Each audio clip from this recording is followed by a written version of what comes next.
مثنى وثلاث ورباع يزيد في الخلق ما يشاء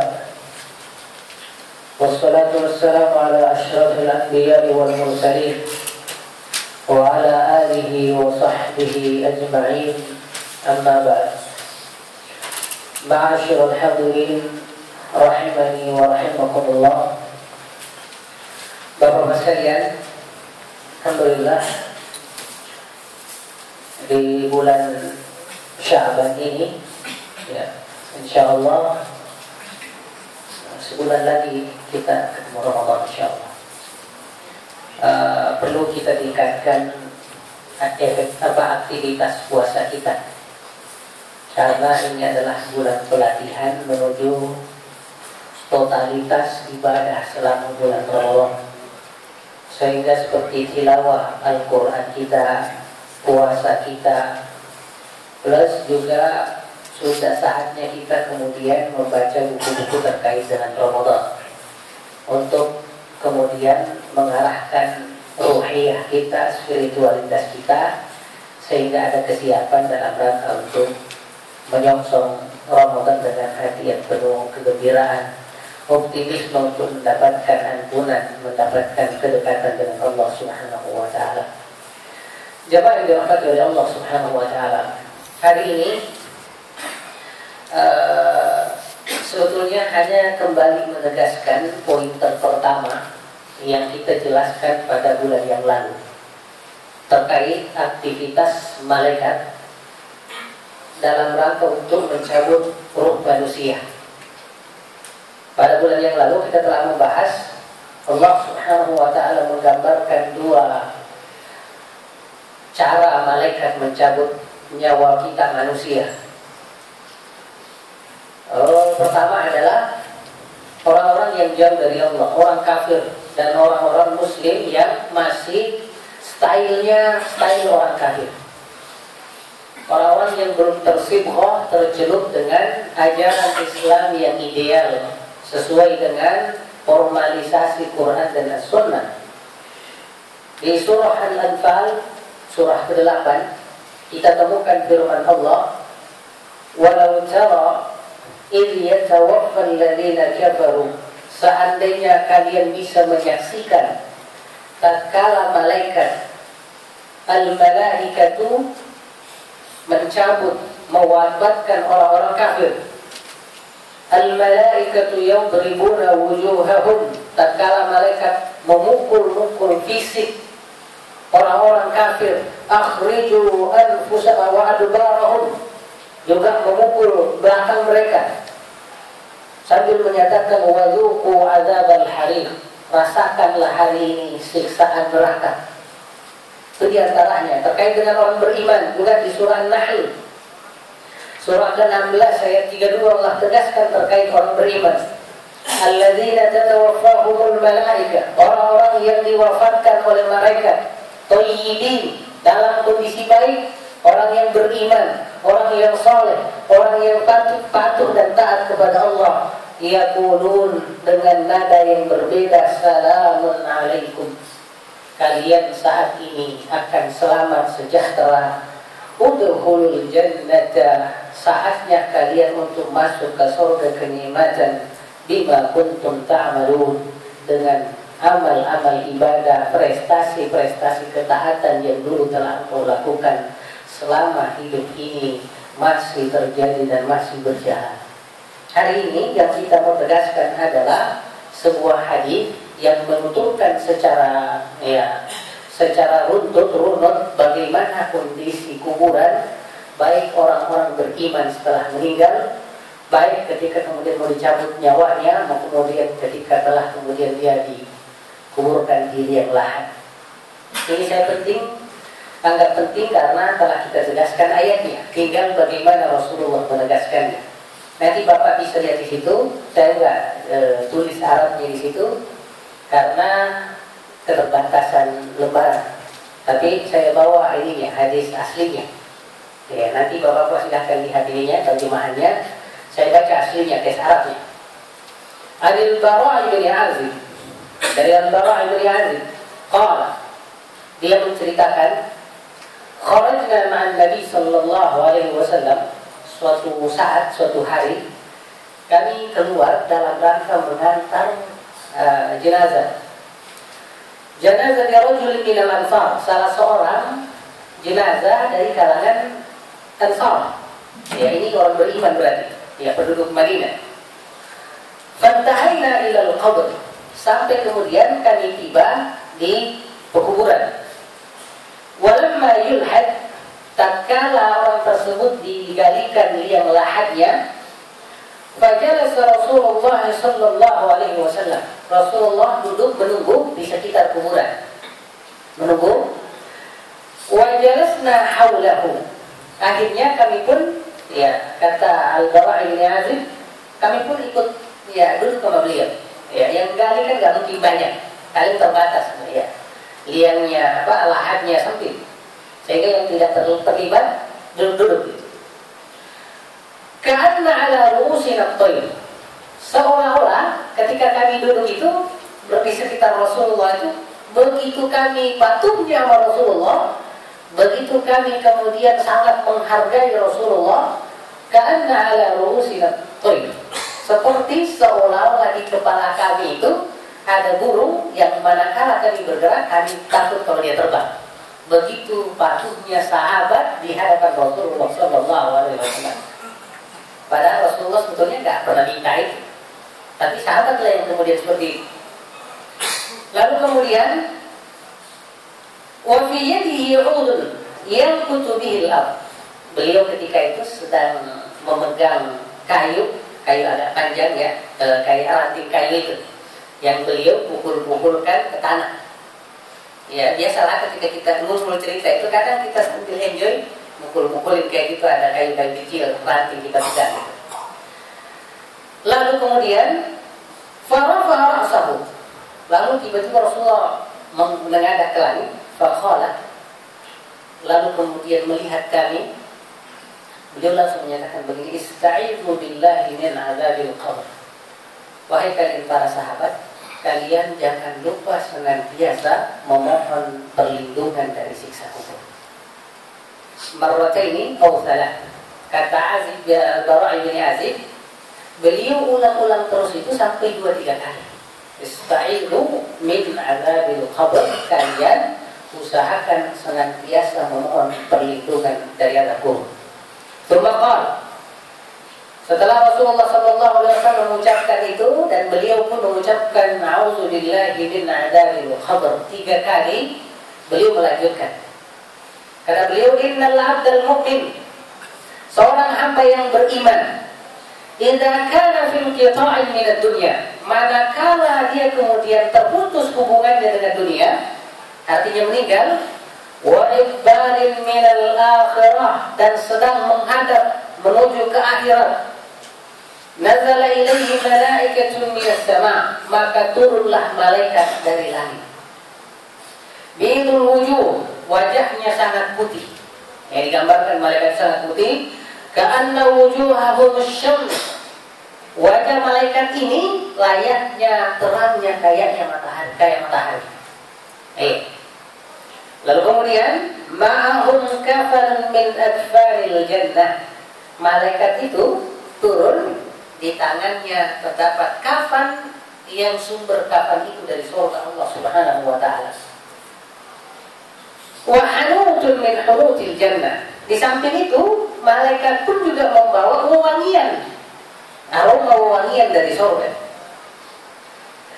Lalu kemudian hatta yajlisu minhu muddal basar. Malaikat ini yang membawa kain kafan wewangian lalu duduk dari orang yang hendak dicabut nyawanya itu. Ini mohon maaf, yang mencabut nyawa beda dengan yang membawa kain kafan dan yang membawa wewangian ini beda. Ya, kenapa dia duduk? Karena memang bukan tugasnya dia untuk mencabut nyawa, bukan. Nanti dia bertugas setelah nyawa itu dicabut oleh malaikat Israel, malaikat Malakul Maut, barulah kemudian dia bertugas itu. Nah, lalu kemudian thumma yaji'u malakul maut. Nah, barulah malakul maut datang. Coba. Jadi duluan malaikat pembawa kain kafan dan kemudian wewangian surga itu datang, baru kemudian malakul maut datang. Ya. Karena aktor utamanya mereka dibeli dari malakul maut. Nah, hatta yajlisa 'inda ra'sihi, lalu malakul maut kemudian duduk di sisi kepalanya, fayaqul, lalu dia menyatakan, ayyatuhan nafsu thayyibah, wahai jiwa yang baik. Kalau di hadis lain, ayyuhan nafsul mutmainnah, sebagaimana di Quran ini. Ya. Ukhruji ila maghfiratin min Allah wa ridwan. Sekarang saatnya keluarlah kamu menuju ke ampunan Allah dan menuju kepada keridhaan Allah Subhanahu wa taala. Nah, ini klop dengan ayat tadi itu. Ya, assalamun alaikum, kalian selamat sejahtera, udkhulul jannah, kalian siap-siap masuk surga itu. Karena bagi seorang mukmin seperti kita pahami bersama, kuburan itu adalah raudhatan min riyadil jannah, salah satu lorong sarana menuju surga Allah Subhanahu wa taala. Lalu kemudian fatakhruj, lalu kemudian roh orang beriman itu keluar, tasilu kama tasilul qatratu fi siqah min as-siqah. Lalu kemudian roh orang beriman ini keluar dari fisik, dari badannya, layaknya ya tempat air, ya apa istilah kita ya, al-qatrat itu adalah tetesan air keluar dari tempatnya, mengalir tanpa ada yang kemudian menghalangi. Fayakhudhuha, lalu kemudian sang malakul maut memegangnya, mengambilnya. Faidza akhadhaha, lalu ketika malakul maut kemudian mengambilnya, lam yada'uha fi yadihi turfat 'ainin. Malakul maut belum baru selesai mengeluarkannya, tiba-tiba kemudian ya'khudhuha, malaikat sang pembawa kafan dan wewangian tadi langsung menyegerakannya untuk kemudian menempatkannya di kain kafan surga ini. Lalu kain kafan itu dilumuri dengan wewangian surga tersebut. Bayakhruju minha qadiyya bi nafhati miskin. Akhirnya dari kain kafan itu rohnya orang beriman ini menyeruak semerbak bau wangi yang luar biasa yang belum pernah ada yang menciumnya di bumi. Fayasaduna biha, lalu sang malaikat ini menggotongnya menuju ke langit. Fala yamurruna ala mala'in minal malaikat. Mereka ini tidak menemukan dan melewati sekelompok kalangan malaikat di langit, illa qalu, kecuali mereka semua bertanya, ma hadza ruhut thayyib, wahai sang malaikat pembawa roh, ini bau semerbak wangi apa yang kalian sedang bawa? Fayaqulun, lalu mereka kemudian menjawab, fulanun ibnu fulan, disebutkanlah namanya yang terbaik yang dikenal di kalangan kita masyarakat sebagai temannya, disebutin namanya, ini bin ini. Allati kanu yusammunahu biha fi dunya hatta yantahu biha ila as-sama'i dunya, sampai kemudian mereka sampai ke langit dunia ini. Langit dunia bisa dikatakan sebagai langit pertama. Fayastaftihuna lahu, lalu sang malaikat meminta izin kepada malaikat penjaga langit pertama, mengetuk. Fayuftahu lahu, lalu kemudian dibukakanlah pintu langit. Nah, Bapak sekalian, saya temukan di hadis itu selalu langit itu disebut ada pintunya. Selalu langit itu disebut ada pintunya. Kalau di hadis Isra Mi'raj sering dikatakan ada penjaganya, ya. Penjaga langit ini, langit itu tuh selalu begitu. Fayuftahu lahu, fayushayyi'uhu min kulli sama'in muqarrabuha ila as-sama'i allati taliha. Lalu kemudian para penghuni malaikat muqarrabuha yang paling dekat dengan Allah di kalangan langit pertama itu ikut kemudian mengiringi jenazah itu hingga sampai ke langit selanjutnya.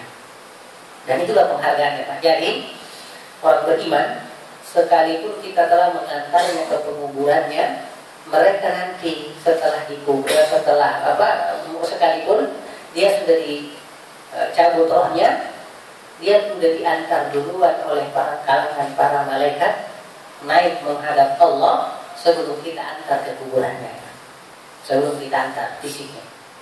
Makanya sering saya katakan di hadis Riyadhus Shalihin, jenazah itu diminta disegerakan, Pak. Selalu jenazah itu diminta disegerakan, jangan terlalu lama nunggu setelah kemudian proses pencabutan roh itu selesai.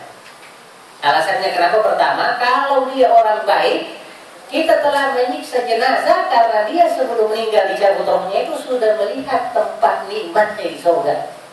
Sehingga makin kita tunda, makin dia tidak sabar untuk menikmatinya. Yang kedua, kata sahabat, gimana kalau dia orangnya tidak baik ya Rasulullah? Masa disegerakan juga? Kata beliau, kalau orang yang tidak baik, itu artinya keburukan yang engkau usir dan engkau jauhkan dari kalian. Sehingga alasannya senantiasa harus disegerakan penguburan jenazah itu, dan diminta jangan selalu menunda-nundanya, karena tetap tidak bagus ketika kemudian dibiarkan lama menunggu. Nah, lalu kemudian hatta yantahi bihi ila samai sabi'ah, hingga sampai ke langit ketujuh. Fa yaqulu Allah azza wa jalla, dilaporkanlah jiwa itu, mohon maaf ya, diregistrasi roh orang itu di depan Allah langsung, diambil cap tanda tangan. Lalu kata Allah begini, uktubu kitaba'at abdi fi al-lijin, tulis keterangan tentang hamba saya ini di surga al-lijin. Nah, coba, itulah tanda tangannya, itulah keterangan bahwa dia diterima sebagai penduduk surga al-lijin. Wa'iduhu ilal ardh, setelah itu kembalikan dia jiwanya ini, rohnya ini ke fisiknya di bumi. Fa inni minha khalaqtuhum, kata Allah, karena apa? Kenapa harus dikembalikan? Karena dari sanalah roh fisik orang ini saya ciptakan, yaitu dari tanah. Wa fiha u'iduhum, dan ke situ pula aku akan kembalikannya. Wa minha ukhrijuhum taratan ukhra, dan nanti ketika tiba saatnya dari sana pun saya akan kembalikan lagi, bangkitkan kembali dari tempat penguburannya. Lalu kemudian Al-Bara' melanjutkan, fatu'adu ruhuhu fi jasadihi, lalu dikembalikanlah roh itu ke jasadnya, tentunya setelah kita melakukan proses penguburan. Fayatihi malakani, lalu didatangilah oleh dua malaikat. Fayujlisanihi, lalu setelah menyatu kembali roh dan fisik itu, dia didudukkan. Fayaqulani lahu man rabbuka, lalu keduanya bertanya, siapa Tuhanmu? Bapak sekalian, nanti di hadis lain kita dapatkan bahwa ketika kemudian kita beranjak pergi untuk meninggalkan sang mayat, dia mendengarkan terompah kaki kita. Itu di hadis yang lain. Di sini tidak disebutkan itu karena langsung fokus ke aktivitas malaikat. Fayaqulu Rabbi Allah, lalu dengan mudahnya ia menjawab, Tuhan aku adalah Allah subhanahu wa ta'ala. Fayaqulani lahu ma dinuk, agamamu apa? Fayaqulu dini al-Islam, dia menyatakan agama saya adalah Islam. Fayaqulan, kedua malaikat itu bertanya lagi, ma hadzal rajul alladhi bu'itsa fikum, kamu tahu enggak seorang laki yang Allah utus kepada kalian umat manusia? Lalu dia menjawab, huwa Rasulullah, dia adalah Rasulullah sallallahu alaihi wasallam. Fayaqulan, maka kedua malaikat itu menyatakan, wa ma ilmuka, yang kamu tahu, yang selama ini yang kau pelajari di bumi itu, yang senantiasa kamu amalkan, apa? Qara'tu kitab Allah, lalu dia menyatakan, saya sering membaca Quran, mempelajari Al-Quran, fa'amantu bihi, sampai kemudian saya mengimani semua ajaran Quran itu, wasaddaqtu, dan saya kemudian terima dengan tulus apa yang telah ditunjukkan oleh Al-Quran. Fayunadi munadin fis sama, lalu kemudian terdengar suara yang memanggil dari langit, an sadaqa abdi, bahwa apa yang dijawab oleh hambaku itu sungguh telah benar. Fa'afrishuhu minal jannah, karenanya kalian bukakan permadaninya dari surga. Wa albisuhu minal jannah, sekarang hadirkan pakaiannya dari surga. Wa aftahu lahu baban ilal jannah, sekarang juga bukakan pintunya ke surga. Qala, ya, Rasulullah melanjutkan fayatihi min ruhiha, lalu kemudian ketika pintu surga itu terbuka, maka dia pun merasakan aroma nikmatnya surga. Wa tibiha, parfum surga pun dia cium. Wa yufsahu lahu fi qabrihi madda basarihi, lalu kuburannya diluaskan sejauh mata memandang. Iya, ini salah satu karunia ini. Qala wa ya'tihi rajulun hasanul wajhi, lalu setelah itu dia didatangi oleh seseorang yang tampan sekali. Hasanul thiyab, pakaian yang serba indah. Thayyibur rih, dengan badan yang sangat wangi. Fayaqulu, orang itu menyatakan, absyir billadhi yasurruka, hari ini saatnya kamu berbahagia. Hadza yaumuka alladhi kunta tu'ad, inilah hari yang dulu engkau sering dengar ketika di dunia, bahwa ada saatnya engkau menikmati semua pahala dari apa yang telah engkau lakukan. Sudah saatnya, ada saatnya engkau akan merasakan semua efek dari pengabdian engkau selama di dunia. Fayaqulu lahu man anta, emang kamu siapa? Fawajhuka alwajhu alladhi yaji'u bil khair, kok wajah kamu sangat bersahabat, kayaknya kamu membawa berita gembira untuk saya. Fayaqulu ana amaluka shalih, lalu orang itu menyatakan sayalah amal saleh.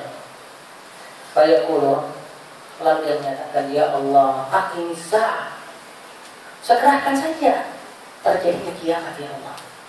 Hatta arju ila ahli wa mali, sehingga saya bisa kembali untuk bertemu dengan keluarga saya selama ini. Wa mali, dan bisa kembali untuk ke harta-hartaku dulu yang pernah saya kumpulkan dalam rangka taat kepada Allah Subhanahu wa ta'ala. Nah coba Pak, ada kerinduan tersendiri dari orang-orang yang baik untuk bisa ngumpul kembali dengan keluarganya di surga. Saya temukan di Quran itu, ya, alhaqna bihim dzurriyyatahum. Ada nanti episode di mana orang beriman itu dipertemukan dengan keluarga dan keturunannya yang dulu temannya untuk senantiasa teguh kokoh beriman kepada Allah.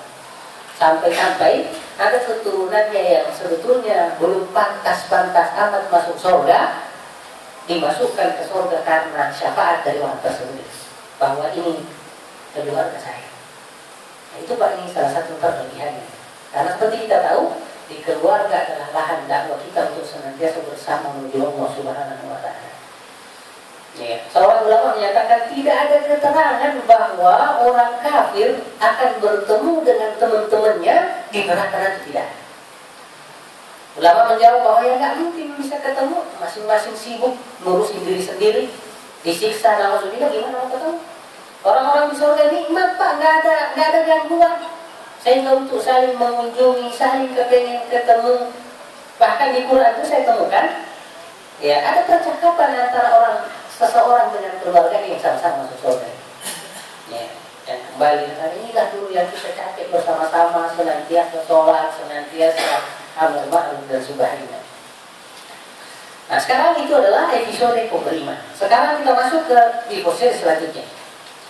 Qala, Rasulullah melanjutkan, wa innal 'abdal kafir, orang kafir idza kana fi inqita'in min ad-dunya, apabila kemudian dia telah berakhir jatah hidupnya di dunia ini, wa iqbalin min al-akhirah, dan sekarang telah menghadap ke akhirat, sesuatu yang dia tidak percaya, hal yang dia tidak yakini, hal yang membuatnya malas, membuatnya tidak kuat untuk beramal, karena merasa bahwa apa yang di akhirat itu hanyalah bohong, sehingga dia tidak semangat untuk menyiapkan bekal akhiratnya.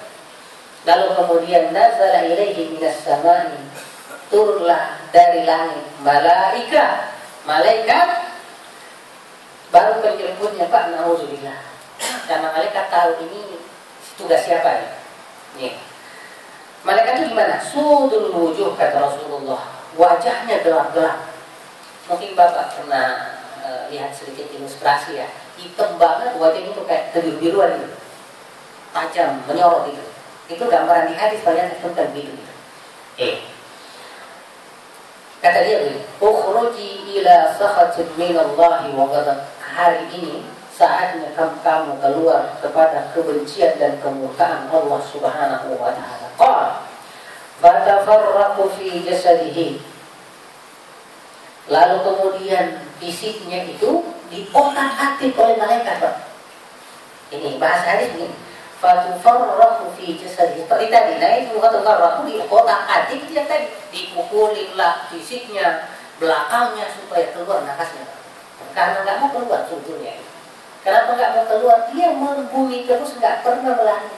Sementara yang mau dikunjungi adalah langit. Dia mau mendekatkan kepada Allah. Inilah nauzubillah.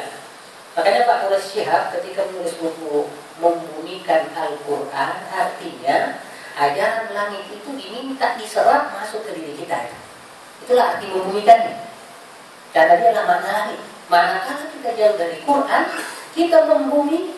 Sementara Quran melangit dengan nilai-nilai spiritualnya, tidak menyatu sama kita tidak paham yang disebut keimanan.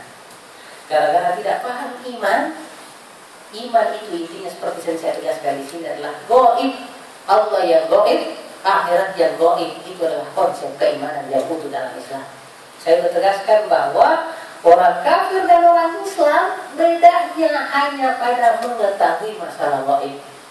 Dan saya selalu katakan bahwa di Quran alladzina yu'minuna bil ghaib, yang orang-orang beriman kepada yang gaib, itulah lil muttaqin dan lil muttaqin. Quran mau mengarahkan kita mempercayai yang gaib itu sesuai dengan apa yang difirmankan oleh Allah dan Rasulnya. Jadi apapun kita lakukan hari ini sebagai orang Islam, itu efeknya selalu lari ke Allah yang gaib. Dan juga karena pertimbangan akhirat nanti keadaan kita di sana juga yang gaib. Kalau dua itu melemah, dipastikan tidak akan melemah pula orientasi akhirat dan orientasi ibadahnya. Karenanya, manakala kemudian kita lemah, Rasulullah keimanannya, hal-hal yang terkait dengan Allah, hal-hal yang terkait dengan akhirat yang gaib termasuk kategori malaikat ini perlu kembali kita tegaskan supaya kembali memancing munculnya semangat, memperluas wawasan kegaiban, dan kemudian mendidikan keyakinan menuju Allah Subhanahu wa taala. Lalu kemudian kita lihat ini. Tsumma yaji'u malakul maut datang. Hatta yajlisa 'inda ra'sihi, lalu kemudian duduk di kepalanya, fa yaqulu ayyatuhan nafsul khabithah, wahai jiwa yang jelek, ukhruji ila sakhatin min Allah, keluarlah menuju kemurkaan Allah. Qala, Rasul menyatakan fatufarraqu fi jasadi, lalu fisiknya diotak-atik, fayantajiwaha kama yuza'us sufuru min as-suf, lalu ditariklah rohnya layaknya menarik duri dari kain wol yang tidak mau lepas, selalu ada yang nyangkut, al-mablul yang basah, fayakhudhuha, lalu kemudian ditarik oleh malaikat maut, fa idza akhadhaha, ketika jiwa itu sudah lepas, maka lam yad'uha fi yadihi turfata ainin hatta yaj'aluha fi tilkal musuh, lalu kemudian ia diletakkan di kafan yang sangat buruk dari neraka, wa yakhruju minha ka'anta ririhin wujidat fi wajhi hadhil ard, keluar darinya bau yang paling menyengat yang pernah kita cium di muka bumi ini. Wa yasaluna biha, lalu kemudian dibawa lari, diantar ke langit. Nah, ini diantar juga ke langit. Fala yamurruna biha ala mala'in minal malaikah. Jiwa yang buruk ini, yang bau ini, tidak ada kalangan malaikat yang dilewati oleh para penggotongnya, kecuali semuanya bertanya. Pertanyaannya begini, ma'adar ruhul khabith, jiwa yang buruk seperti apa sih yang kalian bawa? Itu bau banget itu. Fayaquluna fulanun min fulan, lalu disebutkanlah oleh sang malaikat bahwa dia si ini si itu, si preman di sana, disebutin istilahnya naudzubillah yang paling jelek. Mohon maaf ya Pak, soal sekedar contoh dan ini tidak menjustifikasi karena orang bisa bertaubat. Misalnya ini kelewat yang di sana, geng motor itu. Ya misalnya ya, mohon maaf karena bisa jadi dia tobat, namun ya, dan itu lebih baik sekedar contoh. Disebutkan namanya yang paling dikenal buruk di kalangan orang-orang. Naudzubillah. Nah, lalu kemudian hatta yantahi bihi ila samai dunya. Lalu roh itu sampai ke langit pertama. Fa yustaftahu lahu. Lalu malaikat minta izin. Nih, tolong kami mau lewat. Ternyata di sini dikatakan, Rasulullah menegaskan, fala yuftahu lahu, tidak dibukakan sama sekali, Pak. Bagaimana mau terbuka, Pak? Dia tidak pernah membuka diri untuk sholat yang disebut mi'rajnya orang Islam. Iya. Nanti kita temukan di Quran itu, ya, ilaihi yas'adul kalimut thayyib wal 'amalus shalih. Hanya kepada Allah zikir-zikir, ungkapan-ungkapan yang baik, wal 'amalus shalih, dan amal saleh baik ke Allah. Jadi apa yang kita lakukan itu seolah naik terus terlaporkan kepada Allah. Baik dilaporkan oleh malaikat, maupun kemudian energinya senantiasa terkait dan konek dengan dunia malaikat, dunia Allah Subhanahu wa ta'ala, wilayah Allah Subhanahu wa ta'ala. Nah, orang ini tidak pernah naik jiwanya, Pak. Selalu membumi, Pak. Selalu mikir duit, selalu mikir gengsi, selalu mikir untuk kemudian menjadi yang terhebat. Tidak pernah terpikir kemudian akhirat. Alhamdulillah. Makanya malaikat penjaga langit tidak merasa kenal dan butuh untuk membukakan orang itu. Bahkan di Quran disebutkan Rasulullah darinya.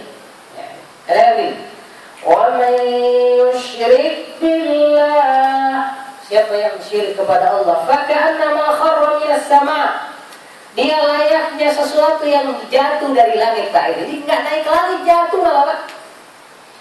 Lalu kemudian ketika jatuh begitu, fatakhtahu tayru, lalu disambar oleh burung, aw tahwi, ataupun bihirrihu fi makanin sahih, atau ia kemudian terbawa angin dan ditimpahkan ke tempat yang tidak baik, dijauhkan.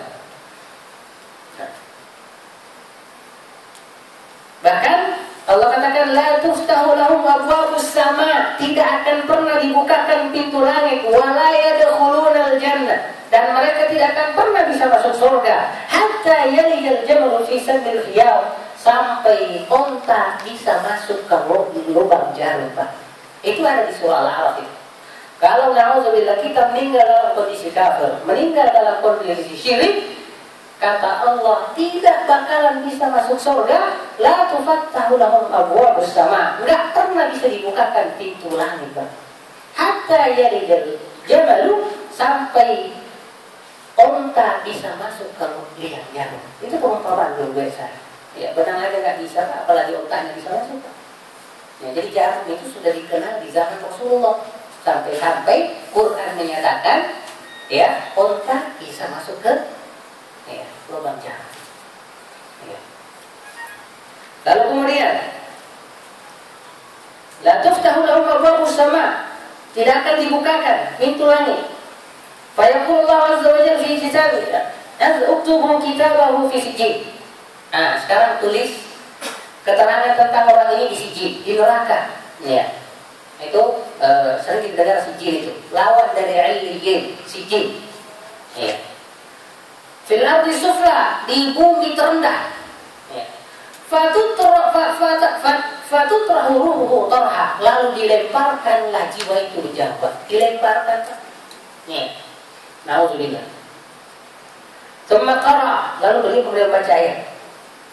Fatu'adu ruhuhu fi jasadihi, akhirnya dikembalikanlah ruh itu ke jasadnya. Wa ya'tihi malakan, lalu didatangi oleh dua malaikat. Fayujlisanihi, lalu didudukkan. Fayaqulani lahu, lalu kedua malaikat itu bertanya, "Man rabbuka?" Lalu ditanya, "Siapa Tuhanmu?" Kata dia begini, nggak bisa ngomong, Pak. Itu bahasa hadis, ya. La adri, saya nggak tahu sama sekali. Fayaqulani lahu ma dinuka, ditanya lagi apa agama, fayaqulu nggak tahu, betul lah, adri, saya nggak paham. Fayaqulani lahu ma hadzal rajul alladhi bu'itha fikum, orang yang diutus kepada kamu itu dia siapa itu? Sama, Pak. Saya nggak paham. Ya, nggak paham. Fayunadi munadi minas sama, lalu ada suara terdengar memanggil dari langit. An kadzaba, orang ini pembohong. Orang ini nggak ada sama sekali kejujurannya. Fa'afrishu lahu minan nar, sekarang bukakan tikarnya dari neraka.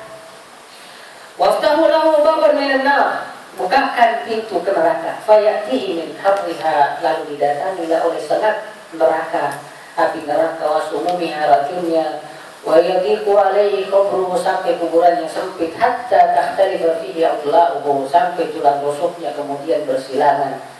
Remuk, wa ya'tihi rajulun qabihul wajhi, didatangi oleh orang yang wajah yang buruk, pakaian yang tidak, yang berantakan, bau yang tidak, yang sangat menyengat. Fayaqulu abshir billadhi yasu'uka, hari ini rasakanlah seluruh keingkaranmu, penderitaanmu. Hadza yawmuka alladhi kunta tu'ad, inilah yang kau sering dengar dari orang-orang yang mengajar dari Quran, bahwa ada hari di mana engkau rasakan pengingkaran itu. Semua keingkaran akan kau rasakan. Fayaqulu man anta, lalu orang itu menyatakan, memang kamu siapa sih sebetulnya? Wajhukal wajhul ladzi bisyarri yaji'u bisyarri, wajahmu kok seram banget, kayak mau datang menyiksa saya nih. Fayaqulu ana maqabalukal khabith, lalu dia menyatakan, sayalah perbuatan burukmu selama ini. Fayaqulu, akhirnya menyatakan, ya Rabb, ya Allah, la tuqimissah, jangan lagi datang hari kiamat, karena di sini saja bermasalah, apalagi kesana makin bermasalah. Naudzubillah min dzalik. Jemaah yang dirahmati oleh Allah Subhanahu wa taala, itulah cuplikan langsung dari hadis Ibnu Abbas ya, Azib Bara Ibnu Azib. Nanti keterangan hadis ini bisa Bapak lihat di situ di catatan kaki ya. Hadis ini riwayat Abu Dawud, Imam Al-Hakim, At-Tayalisi dan Imam Abu Syaibah dalam Al-Musannad. Hadis ini telah dinyatakan sahih oleh Syekh Al-Albani dalam Tahqiq Kitabul Mishkah, Mishkatul Masabih. Artinya apa? Hadis ini ketika kita membicarakan tentang siksa kubur selalu ada, karena ratingnya memang hadisnya sahih, validitasnya benar. Ya, semoga insya Allah apa yang kita lakukan ini bagian daripada meneguhkan semangat senantiasa berorientasi kepada Allah Subhanahu wa taala, menyiapkan bekal-bekal akhirat. Ramadan alhamdulillah sebulan lagi. Kita senantiasa berharap semoga Ramadan tahun ini akan memberikan nuansa spiritual yang berbeda, semangat untuk perbaikan diri, untuk senantiasa mendalami Quran, mendalami Islam ini, sehingga Islam adalah diri kita sendiri, sehingga dalam kondisi pakaian kita adalah pakaian Islam, iman kita adalah rasa yang senantiasa kita rasakan, yang kita bawa kemana-mana, sehingga kita bertemu dengan malaikat yang baik sampai kemudian bertemu Allah Subhanahu wa taala. Subhanakallahumma bihamdika, asyhadu an la ilaha illa anta wa astaghfiruka wa atubu ilaik. Assalamualaikum warahmatullahi wabarakatuh.